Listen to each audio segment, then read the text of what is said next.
Bonsoir à tous.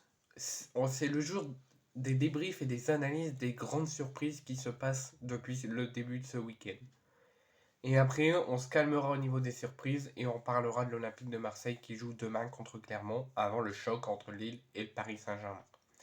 Donc après vous avoir parlé de l'énorme surprise de cet après-midi du match nul de Manchester City totalement fou alors que Manchester City menait 2-0 contre les Tout et a fait match nul, j'en ai fait une vidéo, elle est publiée, vous pourrez aller la voir, donner votre avis en commentaire et mettre un petit like.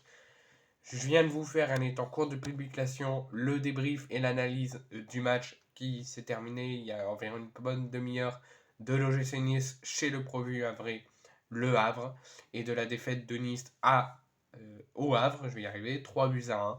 Donc je vous ai fait ce débrief et cette analyse de ces deux matchs. Et maintenant, on va faire un troisième débrief et analyse commun, où on va revenir sur le match de l'Olympique Lyonnais et de Monaco hier, qui s'affrontaient pour ce début de journée de Ligue 1 du week-end, cette avant-dernière journée de Ligue 1 avant avant la trêve de fête de fin d'année, avant que ça reprenne au mois de janvier avec l'apparition de la Coupe de France. Donc on va d'abord débriefer comme d'habitude et analyser les compositions officielles d'Adi Hutter et de Pierre Sage. On va revenir sur les statistiques, sur le classement et on parlera de la rencontre juste après.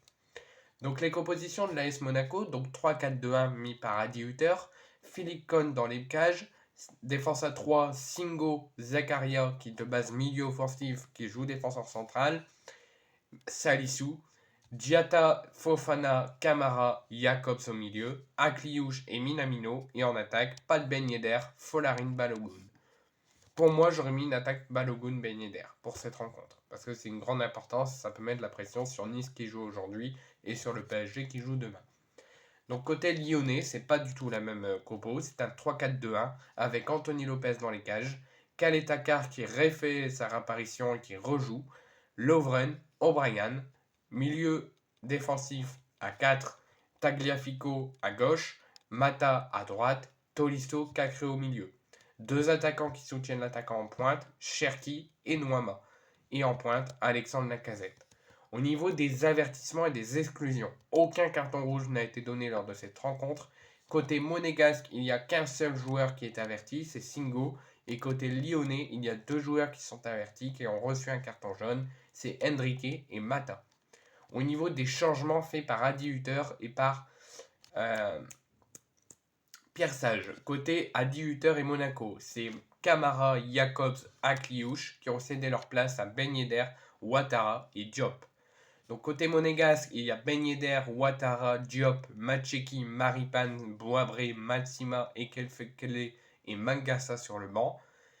Et côté lyonnais, il y a Tino Kadewere, Enrique, Diawara, Jeffinho, Maitland Nice, Morea, Kumbedi, Sarr et Roao qui sont sur le banc. Côté lyonnais, c'est Lacazette, qui est sorti sur blessure, Cherki, Tolisso, Tagliafico et Noama qui ont cédé leur place à Jeffinho, à Kadewere, Enrique, Diawara et Maitland Nice. Ensuite, au niveau des statistiques, est-ce que cette victoire lyonnaise se voit au niveau des statistiques grâce à un but de Jeffinho? Et ça ne se voit pas du tout, puisque au niveau des tirs, c'est une très forte domination monégasque, une très forte avantage monégasque. 19 tirs en 90 minutes pour Monaco, pour seulement 4 cadrés. Et côté lyonnais, 5 tirs au total en 90 minutes et 2 cadrés. Au côté de la possession, c'est très serré. 60% de possession pour les monégasques et 40% pour les lyonnais. Avec cette défaite de Monaco, Monaco reste sur le podium, est au pied de sortir du podium, donc il va falloir qu'ils espèrent des contre-performances de leurs poursuivants, surtout Lille, Brest, Marseille et notamment Lens. Mais Nice reste troisième, reste à 2 points de Monaco reste troisième à 2 points de Nice et à peu près 5 points du Paris Saint-Germain. Et côté lyonnais, les lyonnais ne sont officiellement plus relégables et plus derniers de Ligue 1. Ils sont toujours dans la zone critique, dans la zone danger, mais ils sont sortis de la zone de relégation et ils sont barragistes à la 16e place avec 13 points en 16 journées. Ils sont en train tout doucement de rattraper les points perdus du début de saison sous Laurent Blanc et sous Fabio Grosso. Ensuite, donc on va après avoir fait le point sur tout ça, sur les statistiques, sur le classement, après cette victoire lyonnaise, sur les compositions d'équipe, on va quand même parler de la rencontre quand même. Donc grâce à un coaching gagnant de Pierre Sage, parce qu'on se dirigeait personnellement vers un match nul 0-0, il n'y a aucune équipe qui partait vers la victoire, mais au moment où Pierre Sage a fait les changements, et notamment avec l'entrée de Jeffinho, le match a totalement changé de version, d'intensité, et les Lyonnais ont mis plus d'envie, plus de mordant que les Monégasques, et Lyon a réussi à attacher la victoire sur la pelouse du stade Louis II et de réussir un énorme exploit à Monaco, 1-0. Ce succès permet aux Rodaniens de ne plus être dernier, de ne plus être relégable, d'être barragiste, mais de sortir de la zone critique de relégation. En l'ouverture de la 16e journée de Ligue 1, qui ouvre à Monaco et qui se finira à Lille, une rencontre tant alléchante qu'intrigante nous a été offerte hier.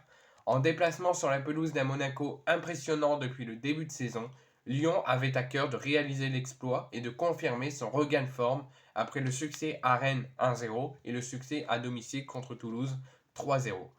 Pour ce faire, Pierre Sage, dont les débuts plaisent beaucoup à la direction lyonnaise, mais notamment dans le Rhône et dans la Saône, a aligné le même 11 victorieux et très convaincant face à Toulouse, avec un trio d'attaque Cherki, Nouama et Lacazette, qui a retrouvé des couleurs au Groupama Stadium avec un triplé du dernier. Du côté monégasque, Adi Hütter fait un choix très surprenant en alignant Magnès Akliouche à la place de Wissam Ben Yedder et en mettant Balogun à la pointe de l'attaque. Dès les premiers instants de la rencontre, c'est les Lyonnais qui ont démarré avec le couteau entre les dents, alors qu'Ernest Nouama se mettait en lumière avec un centre dangereux à la 9e minute. L'ailier ghanéen a cru même ouvrir le score à la 15e minute sur sa passe avec Ryan Cherki, mais qui malheureusement en position de hors-jeu.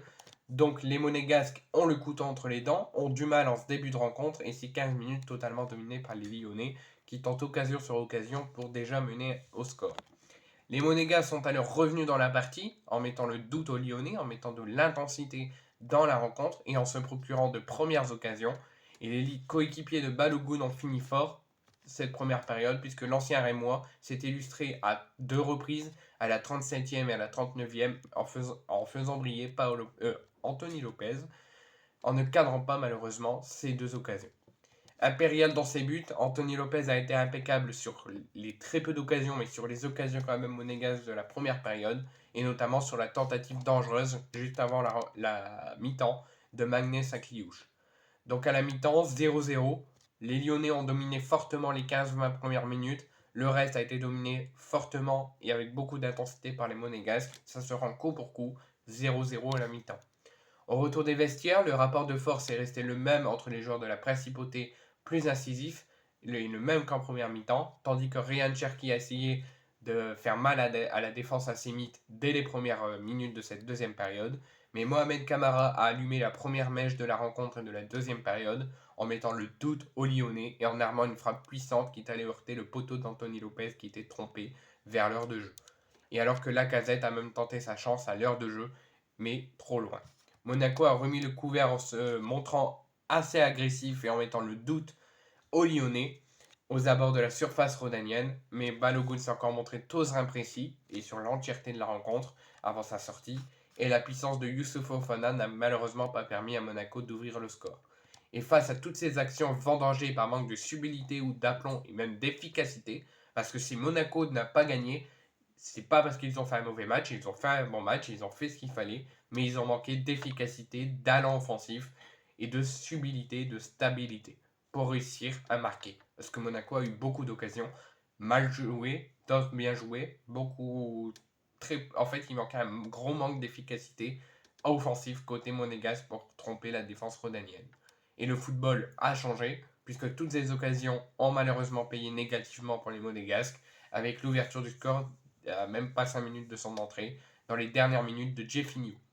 Au terme d'une fin de match tendue, suffocante, avec 6 minutes de temps additionnel, Pierre Sage et les Lyonnais assurent l'essentiel en s'octroyant les 3 points à Lyon, malgré une deuxième période qui devenait compliquée en fin de première et qui est devenue compliquée en deuxième. Ce troisième succès de cette saison et ce deuxième à l'extérieur après la victoire à Rennes permet aux Lyonnais de sortir de la zone de relégation, redevient barragiste, reste dans la zone critique, mais se permet tout doucement de sortir de cette inconfortable place de lanterne rouge et cette phase critique que Lyon est en train de vivre. Et Monaco reste troisième, mais manque l'occasion de grimper à la deuxième place provisoirement.